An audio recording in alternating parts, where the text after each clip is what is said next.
El zorro y la guayata. Había un cuento entre la guayata y el zorro. La guayata tenía crías.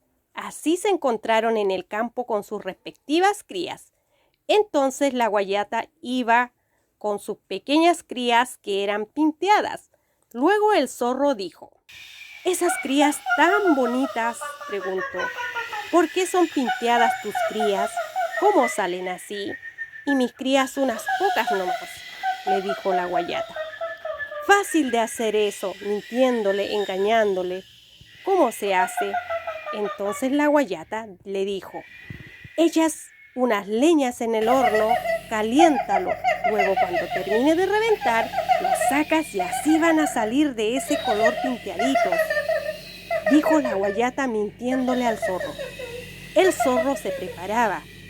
De esa manera se fue al lago, se fue llevando sus crías al lago.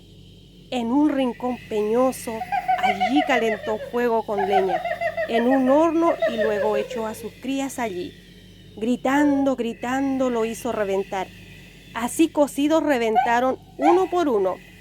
Una pinta, dos pintas, hasta terminar, y luego abrió el horno para ver a sus crías.